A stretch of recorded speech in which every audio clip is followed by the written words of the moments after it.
Hey everybody, welcome in the kitchen. You've got me, Luke Collis, and Adam Dedeaux. We'll get started here in a couple seconds. Uh, we got a full program tonight. We've got footwork, and we're going over just about every drop you'll ever need. That is a full class. That's all I got to say about that. We'll let people pile in for another few seconds, and we'll get started.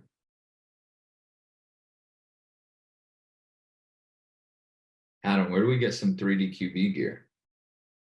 I'm working on that right now, Okay. actually.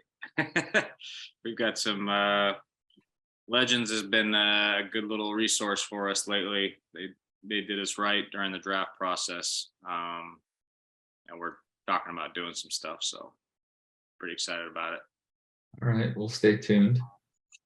Yeah. Cool. Well, let's get started. So this is our fourth or fifth week, maybe fifth week doing this. And I mean, the classes have been great. We've had Drew Brees on. We've had a few classes with Adam now where he's talked through a variety of subjects. Last week it was direction, basically, how do you line yourself up to throw the ball in the proper direction. We talked about mechanics the week prior. And then this week we're talking about footwork, which it's a big subject. It's big. So I'm happy to dive into it. I don't think Adam needs any introduction. Founder of 3D QB, coaches, I'm gonna say most of the NFL quarterbacks because that is true. Yeah, let's get it started. So footwork. I guess the first question is just, why is it important? Why should we care about footwork? I think everybody knows that there's kind of like drops in football, but like, what's the purpose? Well, I mean, I think, in general, we talk about mechanics, and we've talked about it in the past that you throw with your feet. And on any given play, there's always going to be a footwork tied or married to the concept that we're running. And I just think there's a lot of nuance to footwork and understanding that while on a script it may just say, hey, this is the concept and we're taking 3 hitch from gun. You just kind of understand, okay, my footwork is 3 hitch. But if you want to know how the elite guys are approaching that, it's 3 hitch, or yes, it's 3 on the plant, or it's 5 from under center. But how they take those steps and the depth of those steps and where they are and adjacent to their body and how they're getting aligned at the top of the drop and the tempo in which they're taking those drops, there's just a lot of details that go into it. And we talked about it last week that the mechanics of throwing is very important to these guys. It's one thing that they can work on an off season, improve on, but it always starts for us when we're evaluating guys and they come out, just watching the way they take their drops, their footwork. What are their feet doing? How fast are they moving? Are they putting themselves in the best position to throw at the top of these said drops? There's so much focus now in the lower levels of being in the shotgun, but then in the NFL, it's still really important that you understand how to take drops from under center, understanding the footwork from under center. And there's some kids that come in and it's like, hey, we need to do this just so that, like, you may not do it a whole lot with your team, but it's something that someday you may be asked to do it. There's just a lot of emphasis that goes into what your feet are doing and your understanding of just, hey, this is the depths of these concepts and the timing. And you got to know just intuitively what drops, what footwork goes with each one. And some of that's just about coaching. You'll be coached up on that. But then when they come to us, it's understanding, okay, what what are they asking out of me, and how can I be in the best position to throw so that I'm seeing the field well and I'm open to my target. And that's where we can really get into the details of it. Hmm. So basically 3 things I'm hearing from you on why footwork is important. I think you mentioned that it like puts you in place to use your mechanics so you're throwing the ball accurately, and everything we talked about last week in terms of direction. I heard timing in there. Uh, if a quarterback's not on time, plays broken. Correct. Just not going to work. And then also getting you to the right depth, so you don't get smashed. Sounds Yeah. important too. Yeah, no doubt. Cool. And then you started talking a little bit about under center. Maybe it's important that I note first what this class is going to cover and what it's not going to cover. We will talk about all your dropbacks, basically any dropback that you could possibly do. Not going to talk about play action. Not going to talk about like screen footwork or anything else that's like play specific, but more your in general classic 1-step, 3, 5, 7-step drops to the right and to the left, and how to kind of execute them properly. So first we'll talk about under center, and we might as well start with the shortest one, which is a lot more complicated than people think, which is under center 1-step drop. I think a lot of guys do it different ways too, right? Yeah, I mean, again, if you're taking a 1-step drop from under center, we're getting the ball out quick. So you're trying to get your foot in the ground, get your posture up as quickly as you can so that you can make essentially, a 1-step drop more times than not is going to be a lot of upper body rotation. You're just trying to create enough room from your center and your line to get rid of the ball quick. It's not always going to be perfect in terms of, your balance point on a 1-step drop from under center. I think it's most important that your posture is good, because we're getting rid of the ball quick. And if you're not, call it spine to sky, where your spine is vertical as quickly as possible, or chest over toes, depending on if you're throwing to the right or to the left, those are probably some of the most important things, is that we're urgent and we're getting our posture up and ready to throw, because that ball's coming out as quickly as we can possibly go, more times than not. Mm-hmm.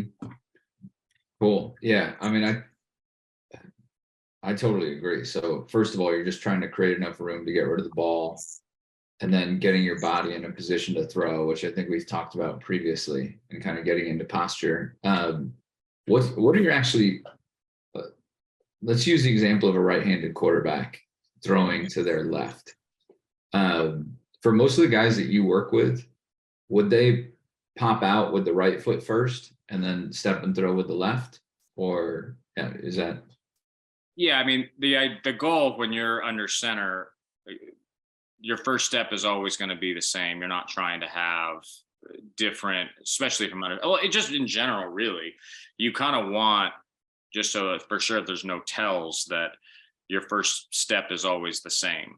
And yes, the goal of a right-handed quarterback throwing to his left, get your depth quickly and create a throwing lane from you to wherever we're trying to throw the ball. So we're trying to clear that left foot as quickly as we can.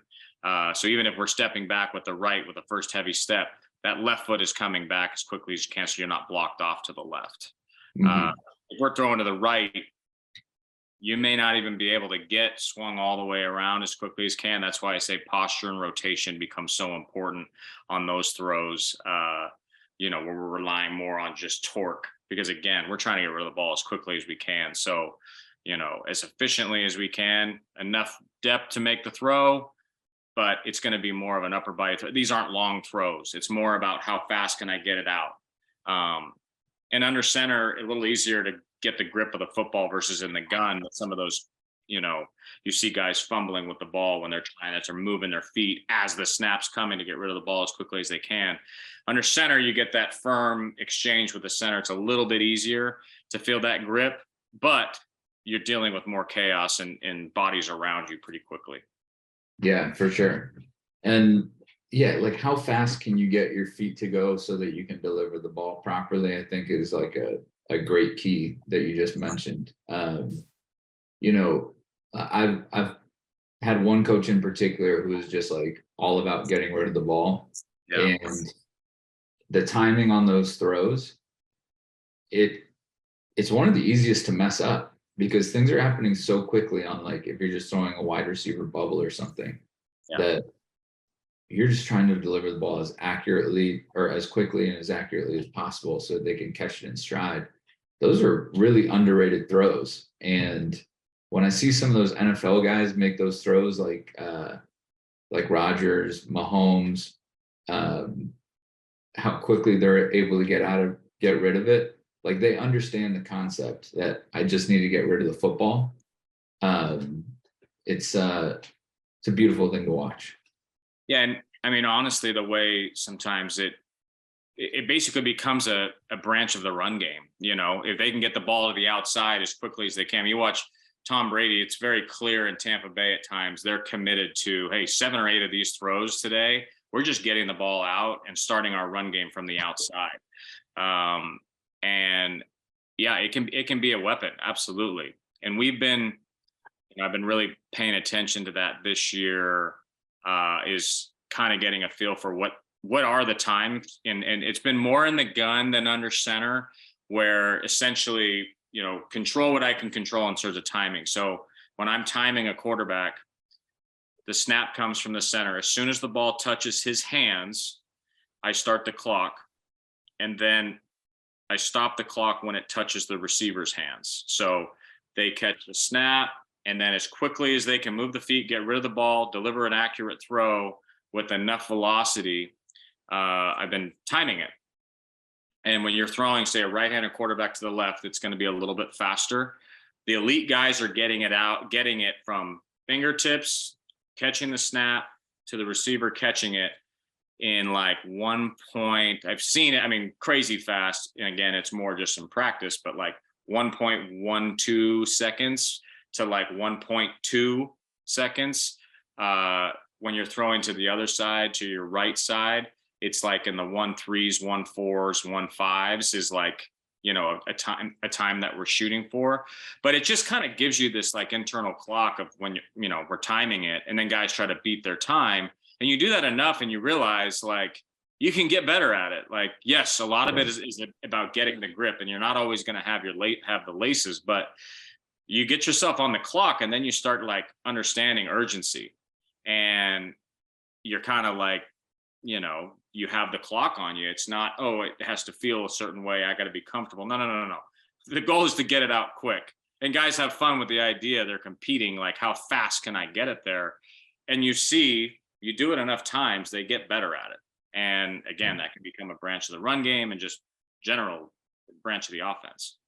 That's such a good benchmark to have. Just like, okay, we know what times the elite guys are getting at now. Like, you know, 1.1, 1.2 to the left, 1.3, 1.4 to the right. Can we beat that as quarterbacks? Can we get it there, and can we be accurate every time?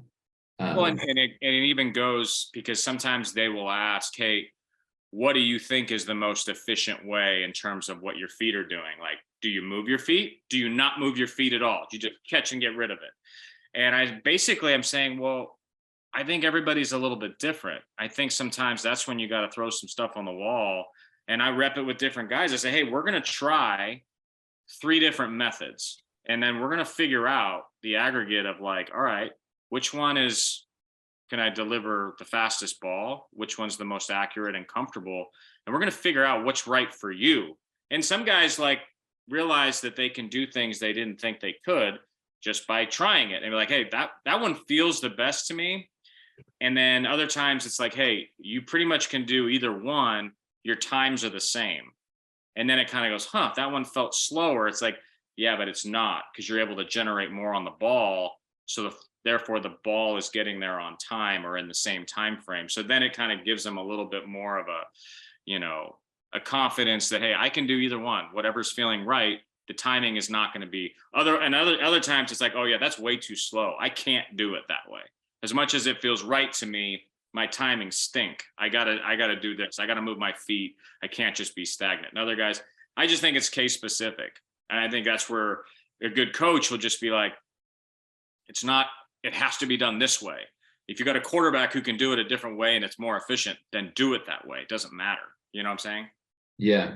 No, I think that's a great point too. And for me, it was actually team specific at different points, especially because from under center, which I mostly was, the most important thing is like telling your linemen that they need to charge. Like, this is a one step. Get out there. Get out of my way. Yeah. And like, no one's gonna hit me. So just like, charge, get out of the way, and then let me take as quick as steps as possible to get the ball to the receiver as quickly as possible.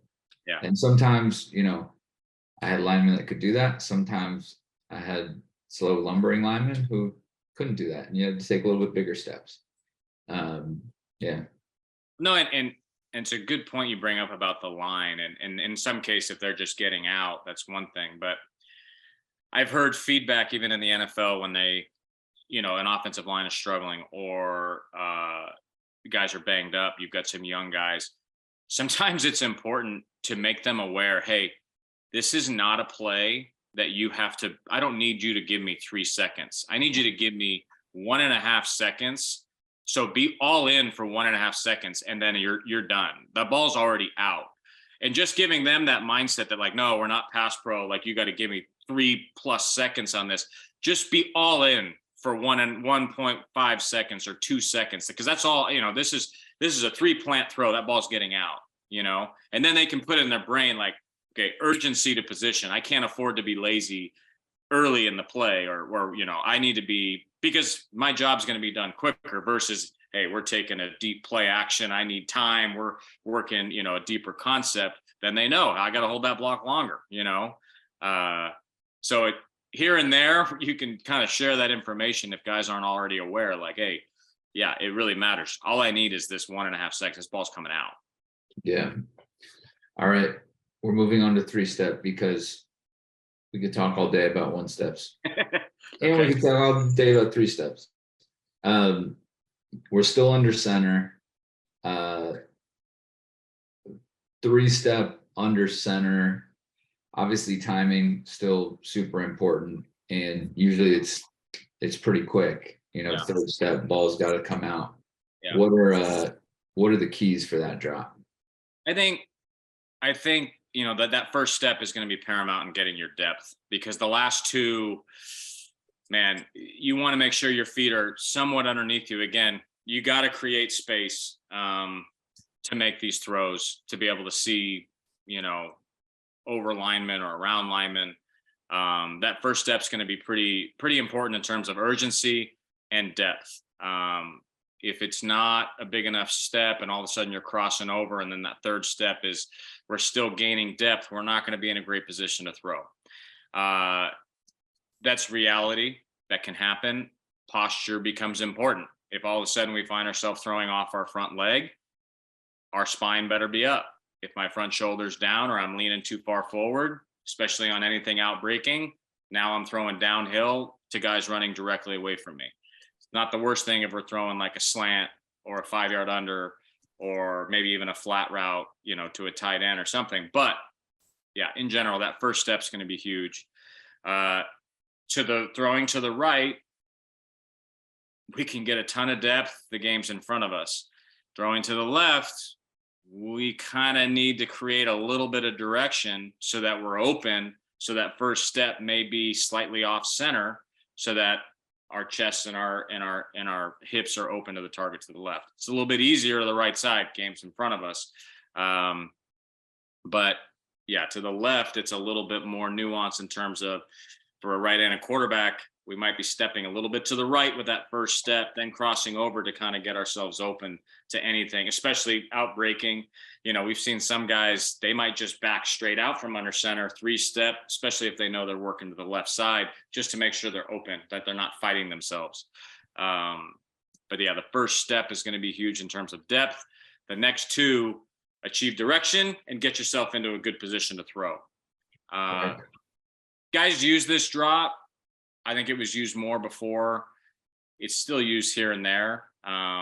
some teams who get under center and they, their run game is married to it. And hey, you don't want to create trends. So like, oh, he's under center. They're going to be, running X percentage of time versus whatever. So getting under center and running that quick game drop can be kind of a little wrinkle in the offense that maybe that keeps guys honest. But it's not as big of a focus these days. Some offenses more than others, for sure. Yeah. It's kind of that classic West Coast offense thing, Exactly. which people do it from the gun now. Yeah. So you take that first step back, that first big step back. Let's say you're throwing to the left. What does that second step have to be? And where are your hips? What are your hips doing as you get to that, second step? Yeah, I mean, we're in gun, we have an opportunity on a 3-step drop. We don't necessarily have to cross over. You're for sure crossing over from under center, just because we're still trying to get depth. So if I'm throwing to my left, that first step's going to be slightly off to the right. Your left step is going to cross over your right. And then we're trying to put our right foot as close to underneath us on the third step as we can.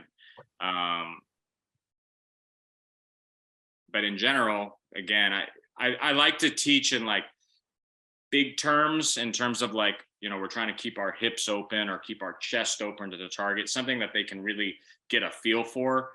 I'll be honest, with footwork, well, we can get into more details of the left up versus right up in the gun, because there is just, when guys have done it a certain way under center, it's hard to coach direction with feet for them to feel it. It's just, if they've done years and years and years of doing it a certain way, the focus can be it's tough. It's not easy to create direction. So sometimes you really got to be just dialed on what your upper body mechanics are doing, especially under center. Like, you're not always going to be in the best position with your lower half, so what you're doing with your upper body, even if you find yourselves having to swing open a little bit, being disciplined that your front shoulder isn't swinging with your lower half is going to be big. You need to be able to do that eventually anyway, in terms of manipulating defenders and keeping safeties at bay.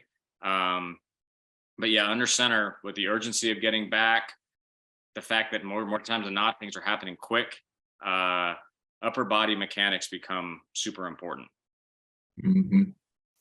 And then just to cover it, from under center, 3-step, you're never taking a hitch, at least, unless I mean, we're usually, if we're taking 3-step from under center, it's going to be our quick game routes. It's going to be slant, 5-yard out, flat route, dart, over the ball. Everything's going to be within 5 to 8, 10 yards. Everything's happening quick. So if you're hitching, you're late, frankly. And plus, you don't have room.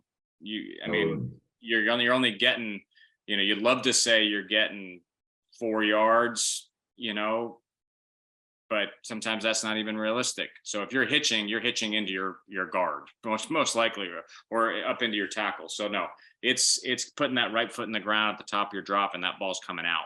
And if it's not coming out to somebody, you're throwing it away, just to have a protection for yourself. That's such a good point for young quarterbacks. Please do not hold on to the ball, especially in 3-step drops. Yeah. Linemen aren't supposed to block for that long in 3-step drops. Get rid of it as soon as that back foot hits the ground. You got to be throwing it somewhere. For 5-step drops, let's take 5-step drops without a hitch now. So just like a rhythmic throw, like a 10-yard out or something. What are the keys to that? I mean, that seems more difficult because you have to get speed going back. You've got 3 of those bigger steps, and then you've got like those 2 quick ones at the top. It seems kind of like harder to gather at the top, right? Yeah, so if you're throwing to the left, the big problem that you're going to work on is achieving direction. To the right is easy. The game's in front of us there. But probably the thing we coach the most is drop tempo, so that we do get ourselves in the best position to throw at the top. So we talk about being aggressive coming out the first 3 steps or first 2 steps, however you feel it. And then we coast into the rest of it. Coast meaning like we're so aggressive, then we kind of like shut it off and we coast into those last 2 steps so that they can be underneath us. If we're going too fast, if your tempo is the same on all 5 steps, more times than not, that last step is going to be way too deep because you're literally catching yourself. So a lot of what we coach about on a 5-step from under center rhythm throw, 10-yard out or a bang 8 or something is drop tempo, that we're aggressive getting out and eventually we coast into those last couple steps, almost shut it down so that we can put our last 2 steps underneath us and deliver a ball on time. That is, part of why these routes go with certain footwork is that as that back foot hits, ideally the ball's coming out. You know where that ball is supposed to go, right? That's what you're taking in that information. A lot of it could be pre-snap, but hey, you're seeing rotation as you snap the ball.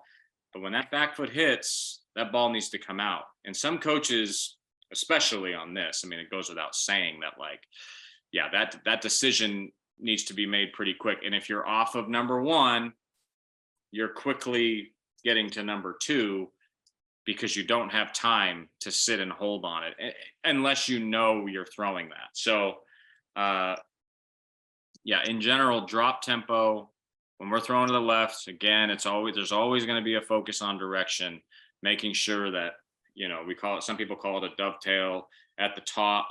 Other guys coach dropping straight back and swinging open to a 10-yard out to the left. And, I think, we talk about like, hey, there's one set of rules, but there's 100,000 interpretations of it. I think one thing that we try to do is if a coach, if I'm working with an NFL guy or a college guy or even a high school guy, if a coach wants something done a certain way, all right, let's work with that. If he wants you getting as much depth as you can, and yes, you're going to swing open, there are rules that you can still be mechanically efficient doing that. Other coaches, hey, no, let's get open at the top by creating a little bit of angle that can be happen on the 4th and 5th step. It kind of matters how the coach wants it. And if they want it a certain way, there's mechanical variables that can exist within that. I think it's just kind of throw specific. And then once you commit to doing it a certain way, repping it out so that it, becomes like breathing. So much of footwork and throwing on time and in rhythm is about repetition. And I've seen the difference between guys who have repped it their whole life and they just make it look easy. And, if I've got a couple different coaches out there on the field, I might have somebody in front of him, somebody behind him, and somebody from the side. So we have 3 sets of eyes looking on everything he's doing from every angle, almost like a motion analysis would. And we just kind of bounce off each other. Like, what did you see on your end? What did you see on your end? What did you see on my end? And we're looking at like, is the head moving? Is the direction good? Where was his weight on the last step? Was he far forward? So then we get a pretty good idea of, hey, from 3 different angles, was he in a good position to throw, to that specific spot? And the best, I mean, you can tell they've repped it. They've worked on the details. They know what position they're trying to get their body in. And that's so important. And that starts at a young age. Like that is the fundamentals. If you can't do that, man, it gets tough when all of a sudden, like, you got to be moving off the spot, or like you need to be able to throw just in that, call it no pass rush, no line, like your footwork and your ability to get to a good position at the top, like that needs to be like breathing. You got to be able to do that. And that just comes from reps and understanding, like, these are the details I'm focused on: getting my depth, having good tempo, make sure my direction's good, and my position at the top puts me in the best position to throw. And I think that's where coaching matters. I think that's where attention to detail and yourself, just your accountability on what you're doing matters. Like, I just think, there's enough chaos in football that if you can't do it right when it's just you, the ball, and a wide receiver, it gets really difficult in games. And that just starts with your feet. Right. on that topic, reps, how else can, are you talking game reps? Are you talking practice reps? Are you talking at your house reps? What's important, or is it all important? Nothing replaces game reps. That's the hardest thing for even a trainer like myself or any quarterback coach. Trying to simulate in-game tempo with 11 on 11 is the hardest thing to simulate. The best guys in the world, though, they find a way, man. They see, they see the defense. They take a snap. They're seeing rotation. They are in their brain looking at a defender that they're trying to move. That's the way they're going about it. And that's that high level of just deep training where you're on your own, and you can do that in front of a mirror. You can do that in your garage. Pay attention to the tempo. Am I in a good position to throw? Yeah, footwork does not necessarily have to be worked on with a football on a football field. I think it can be, done all over the place. And again, just having those steps that you don't even have to think about it. Again, you can't replace the 11 on 11 reps. But one thing in this world, 7 on 7 is such a popular thing. And in a lot of ways it's great, but man, in some ways it can be just so detrimental to the quarterbacks because they don't take drops. They just stand there and take in information of what they're seeing, and they completely forget to drop. If I'm a young quarterback or I'm coaching a young quarterback, like, take advantage of the fact that in 7 on 7, you're getting a defense, you're getting your wideouts, getting live reps. Your footwork needs to be just as urgent because a lot of bad habits can come in the 7 on 7 world just because you're not feeling a pass rush, you're not feeling linemen, you're not feeling any of that. So you just kind of hang out back there. And I would just say that's another level of like holding yourself accountable to doing what you would do in a game. Because that's what kids do in the off season. They play 7 on 7 every weekend. And I think it's great in a lot of ways. There's problems I have in terms of the reps that quarterbacks are asked to do when they're playing in these tournaments, and there might be 7-8 games across 2 days. The rep count that I've seen is just off the charts. I think they're getting better about it, but it's some of that, but then also some of the bad habits that can creep in. I just think you got to keep yourself accountable to that. But again, good opportunity to understand timing, right? Taking the drops, marrying it with the concept, understand your feet, understand your direction. All those are good ways to work on it. Couldn't agree more. In terms of 5-step with a hitch. Yeah. All right. This is one we've been talking about, the gathering and alignment at the top of the drop, because you have to throw off of the last step and a 3-step or a 5-step without a hitch. Yep. Do things change a little bit when you have the opportunity to hitch? Yeah, I think you can kind of slow play some stuff. I think you can achieve a little more direction out of your hitch. The timing's a little bit different. Obviously, these are going to be further down throws. Drop tempo is still important, but especially from under center, you can focus on being a little more aggressive through it, knowing I'm going to hitch up into this. So the teaching points on some of that is a little bit different. But you still got to get your depth, because we are going to hitch into it. If you're not focused on depth, we're talking from under center, and you're going to hitch into it. I mean, you better get to 6.5 yards, because you're hitching up. You don't want to put your back foot in the ground at 5 and hitch into a throw, and you find yourself at 3.5, 4 yards trying to throw a curl. Like, you're going to be in someone's lap. So 5 hitch, big importance on depth. You can slow play some of your direction a little bit. You can be a little more patient with your eyes, because you've got time and a little bit more. You have that extra gather step to find direction. But yeah, I think when you get to the hitch part of it, we talk like the mechanics of a hitch. It's something we work on a lot, because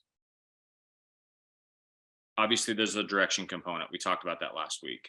Uh, but why do we hitch? Of course, timing, but it's a great way to generate ground force. And the behavior of your hitch is going to help you drive the ball. And sometimes it's just a complete misunderstanding of why we're hitching. Yes, it's timing for sure.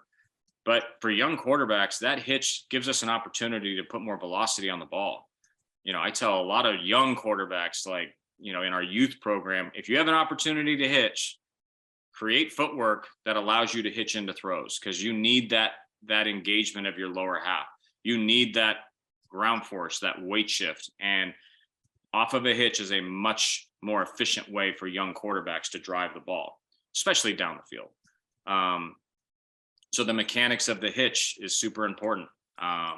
Understanding, again, after we hitch up, where does our weight need to be into foot strike? Ideally just behind the midline with good posture. You see a lot of guys hitching and their weight gets real forward. And I know that's like a different topic, and we'll talk about that later on another mustard class. But my brain immediately goes to, like, all right, when we start introducing hitches for young quarterbacks, the behavior of that hitch and understanding the goal of that hitch, man, it matters. And again, we're still kind of talking about under center, but even in the gun, like, use it. Use the hitch as a way of generating power. Again, we can talk about that on another class, but yeah, 5 hitch for sure. Under center, get your depth, understand the mechanics of the hitch at the top, and you can slow play direction a little bit, but yeah, I think that, as I'm picturing it, that's kind of what I see. Next would be 7-step. How many teams are doing 7-step under center, and is it common anymore? You still see it in the West Coast. You see it less and less. Again, certain teams are doing under center. A lot of guys, you would say, they might bypass that 7-step, or they might do a flash fake or something under center. But no, yeah, you're seeing more play action from under center that might be 7 or 8 steps. It's still there. It still gets reps. I can think of a couple guys off the top of my head that still use it in the NFL. And not a ton in the lower level. But yeah, 7-step, that's about as long a drop as you're going to take from under center. I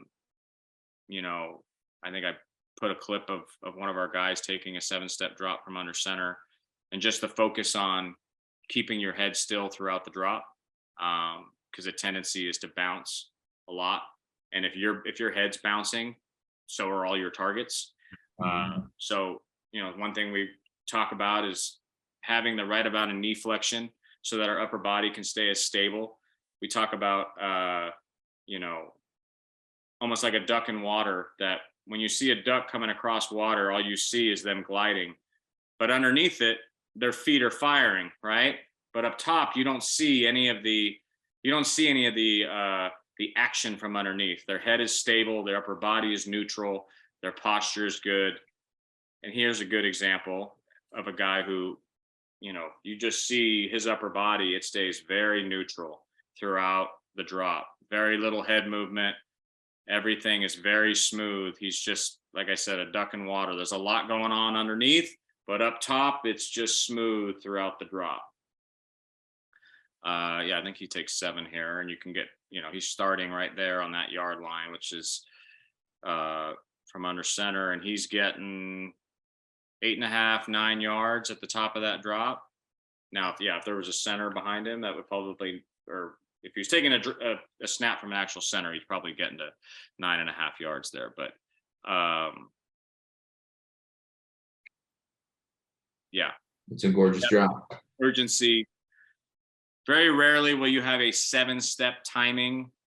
More times, 95% of the time, you're going to be hitching on a 7-step drop from under center, unless something pops open. You want to be in good position to maybe get the ball out, but 95% of the time, you're going to be hitching at the end of the 7-step drop from under center. Yeah, and you're typically throwing a bomb or throwing deeper routes. Yeah, for sure. That's another one of those, West Coast offense, 7-step drop from under center or play action, 5-step from gun.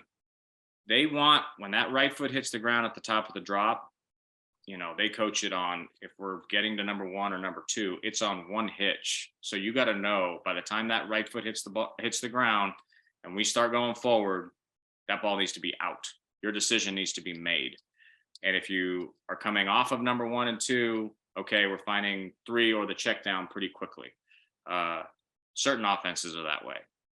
Other offenses, there's less emphasis on footwork. It's more, they talk about like, and I've never coached Mahomes or anything like that, but I've heard like Andy Reid's like, hey, I want you to be comfortable with your footwork. I'm okay with kind of the backyard football mentality. There's parameters to what the footwork is going to be, but I'm more about the quarterback being comfortable and feeling like, it's his tempo, it's his vibe, it's his, how he feels it.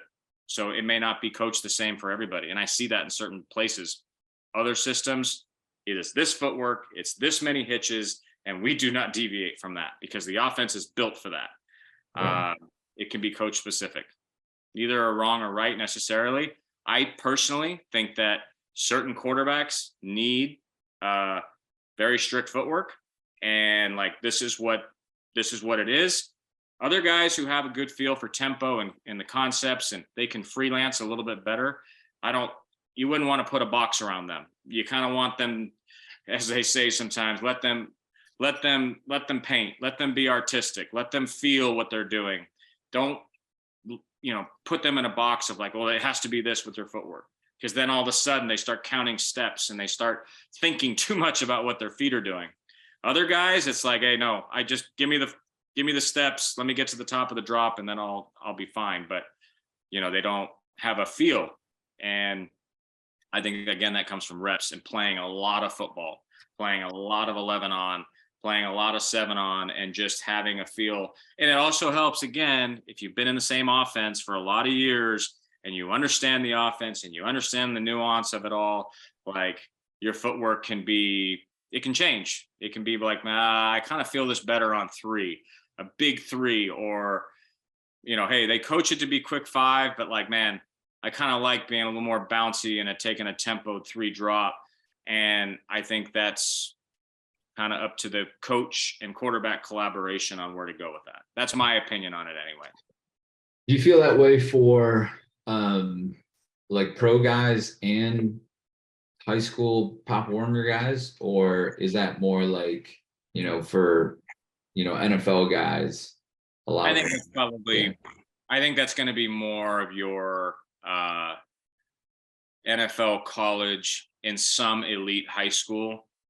I think, you do want to have structure around your footwork for sure in high school and in youth, because they don't have the repetitions at that point, in my mind, to just be freelancers. I do find that baseball players, if you've got a baseball background, they tend to be a little more of the freelancers, guys who played shortstop, third base, catcher, because there's an art to the way they move and they feel for, the speed of a runner and the way they move. I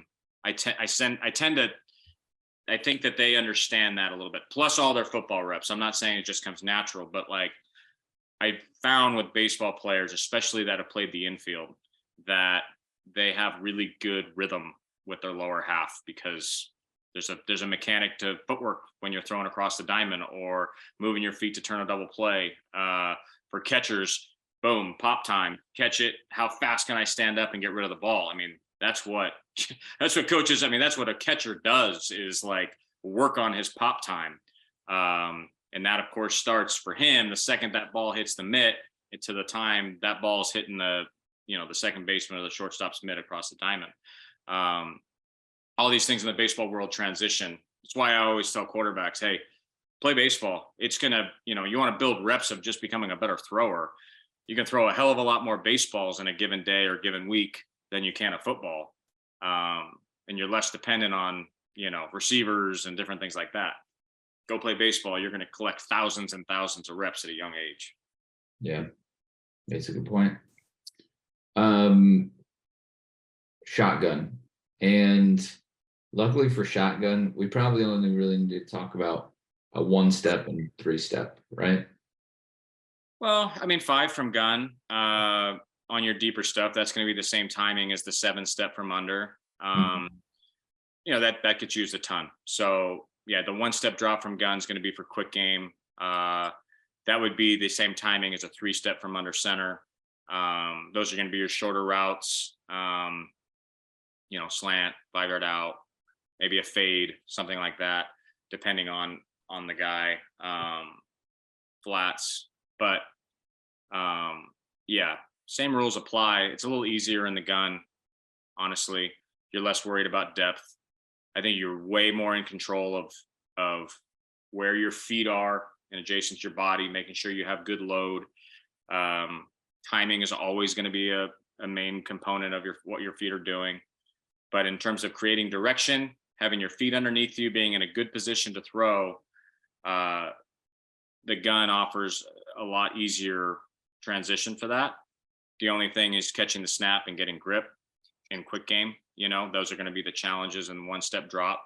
We got to catch a snap, and the NFL guys, when they come, especially if they know their center isn't real consistent, they said, "Hey, I need you to feed me balls kind of all over, right, left, low, high, because I got to get good at catching a ball, getting the grip of the football quickly, and then getting into my 1-step drop for quick game, because that's just what it is in games. There's no getting around it." So that becomes a big component especially for young quarterbacks, is just like understanding the stance in the gun, how you're coached, whether it's going to be left foot up, right foot up, but just how to take snaps and get a grip and get to a good base quickly. Because yeah, I mean the way the game's going, a lot of what we're doing is in the gun. So catching the snap, getting a good grip, getting to a good base, that kind of stuff can't be overlooked. Like, especially for young quarterbacks. I mean, we hosted a camp of just new kids that had not been exposed to 3D QB, and of course we wanted to hammer, like, the nuance of footwork and direction and mechanics. But first day, we just had to work on catching snaps and understanding how to get a good grip, and maybe at times when we're trying to get rid of the ball, sometimes we're not going to have the best grip. Sometimes we're not going to get the laces. It's reality. We got to work on it. Like, shoot, we had one day it was raining. Well, they don't cancel games for football because of rain. So we got to learn how to throw a wet ball. Yeah. And yeah, all these things matter. Yeah. For a 3-step drop from the Yep. gun, Yep. are you basically thinking, first of all, you don't take a 3-step with no hitch very often from the gun, do you? Yeah, on the 10-yard out, right? Okay. Which if there was a throw that we've repped or worked on in the 10 years I've been doing this, would be the 10-yard out to the left from gun, 3 plant. That's probably the throw we work on more than ever. And the funny thing is how little in games it's actually called for some teams. I mean, some teams, hey, it's a part of their offense, but we spend more time on that particular throw because of its get direction, make sure our feet are underneath us, timing. One thing I talk to quarterbacks about, especially on outbreaking routes, on a 3 timing throw, because you'd like to think that the depths of routes are going to be consistent, but they're not, unfortunately. And quarterbacks, if they start doubting their own timing, it starts to mess up with their footwork and their tempo. So on a 3 plant throw, one thing I say, especially on outbreaking routes, it's got to be on your timing and it's got to be your spot. Okay. So you find your direction. That ball needs to be out on that 3rd step. The only thing that you might change based on where the receiver is the throw going to be touched or is it going to be driven? But you have to be able to trust the guy's going to get to where he's going to get. And you can't change for every single wide receiver that runs the route. It's your steps, 3 steps, find your direction, ball out on time. The only thing we're changing is that going to be driven or is that going to be touched? But in general, it's got to be a spot. The only other throw in this particular world that is typical, 3 on the plant, like planned, would maybe be like a skinny post, maybe a seam that pops out early. But more times than not, if they're throwing on the plant, it's more like, oh, this thing happened quick, it's open, I just put my foot in the ground and threw it. There's other play action stuff where it might be on the 3rd step on the plant, but yeah, the 10-yard out and maybe like a skinny bang 8 or a glance of some sort.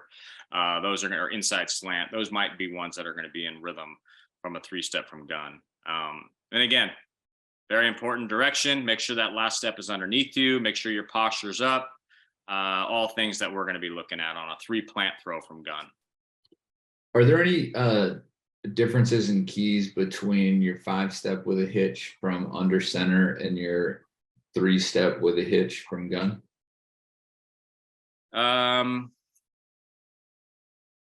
I think that what I found early on when the shotgun was popular or starting to gain popularity was that I think it was just easy to say, hey, we're just going to take, instead of it being 5 hitch from under center, we're just going to go 3 hitch from the gun. So just treat it the same. It's 3 hitch, it's not 5 hitch. I think when we're in the gun, we have far more of an opportunity to create direction, especially if we know we're working the left side of the field. Because again, we're taking the urgency of getting depth, which is like, hey, you're basically running back to create depth. In the gun, it's far more of a slow play, feet underneath us. We already have our depth. So the urgency of footwork changes. I think getting ourselves in the best position to throw, number one, having good direction. Like, we should not find ourselves out of position from the gun on a 3-hitch throw. Everything should be planned. Everything should be like, I know exactly what I'm doing, because the only thing from a movement, thing that I have to worry about is making sure my alignment is good. Depth is not really an issue anymore. We're going to be in the 6.5, 7-yard range. Versus under center, there's far more emphasis on getting back, and drop tempo becomes a big thing. And that's where, like, I got to tell guys in the gun, slow down. It's not the same as being under center. Slow your feet down, keep your feet underneath you. Like, there is nuance that changes. The emphasis is different. And when guys are just coached to, hey, treat a gun drop the same as under center, no, we're missing the boat on like where we can simplify things and get ourselves in position much sooner. Mm-hmm. That makes sense. It does make sense. And we have a few questions. Unfortunately, we could talk about footwork for a very long time. I knew it was going to be a lot to pack into an hour.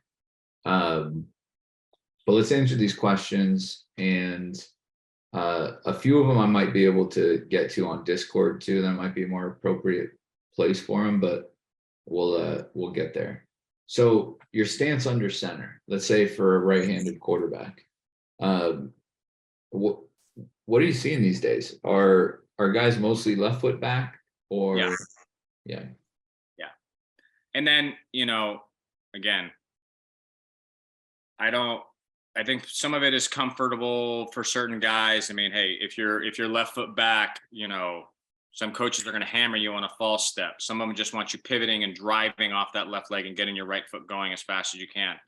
Some coaches teach to pop that little left foot, pop step to get going. Some of those things, I think I'm not running the offense, so I don't try to I try to play by the rules of kind of what these guys want. But yeah, typically you're going to see that being the stance. Mm-hmm. Yeah, I mean, it's always been the classic, trying to get away from center, get your left foot back if you're right-handed. Yeah. How do you build more consistent deep ball distance? How do you build more consistent deep ball distance? I think that if you are trying to improve your deep ball, I think you got to first understand the fundamentals of what contributes to it. So we've talked about it a little bit: ground force production, how to use your lower half, right? Trajectory on the ball. How do we create trajectory? We've always believed it's easier to change a position than a movement. So when we ask guys, how do you create height on the ball? And if they immediately say, well, I just do it with my arm. It's like, so you're trying to control something that's moving at hundredths of a second. You're just making these small little tweaks. And yeah, I mean, I guess it's like, okay, well, why don't we just work on tilting our shoulders and creating an angle? Okay. Because that's just a position. Um, because the flatter the ball, the harder you got to throw it to carry downfield. We create more air, there's a chance we're going to create more distance. And also, if really strong arm quarterbacks, kind of the opposite, put some air underneath it so we're not overthrowing guys. I've had that be case. Like, hey, if you're throwing it too flat and it's taking off on us. So ground force is a big one. Other guys, if we establish that, hey, we're getting everything out of the lower half, we use our weighted ball protocol and our, call it a velocity program that we can do with guys to improve the accelerators and decelerators of the shoulder.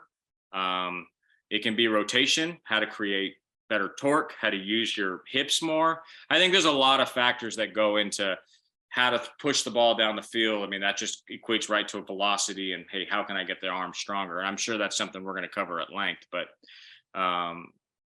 yeah, in general, I'd be focusing on number one for young quarterbacks for sure is lower half being engaged, making sure we have got good kinematic sequencing, using our core, using our hips to throw, and then having good accelerator and decelerator parity in the shoulders. Long toss is always a good thing, weighted ball program into a net.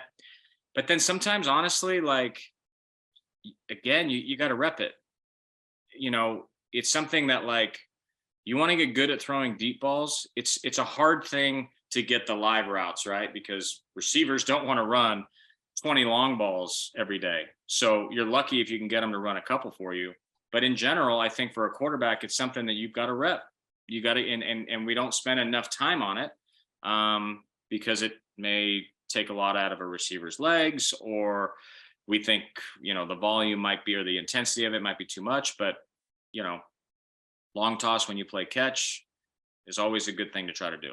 But I think understanding kind of where distance comes from first and foremost, and then diagnosing your quarterback individually, like, hey, we need to create more ground force, we need better rotation, our arm, we can only accelerate when we decelerate, and our arm speed isn't great. So we're going to do more towel work. We're going to throw baseballs more.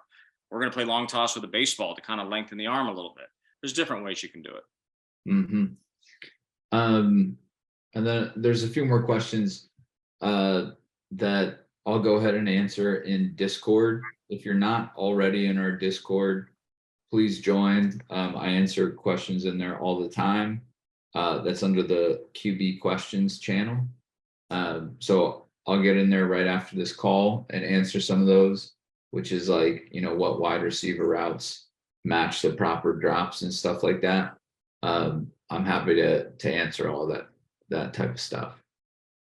Adam, again, I know we could have gone for 2 hours about footwork. It's super important stuff, and really the base of all throwing mechanics. And really, you could say throwing velocity. So really appreciate the class. I learned some stuff. Yeah, I really did. So I appreciate it.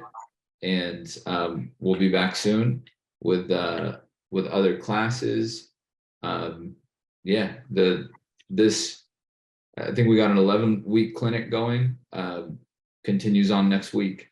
You'll hear about it over email. We'll get you more info about it. And again, I'm answering questions in Discord. Please get in there with any of your questions midweek, and I'm happy to answer it. But for tonight, thank you. Hope you enjoyed it. I sure did. And thanks, Adam. All right. Thanks for having me.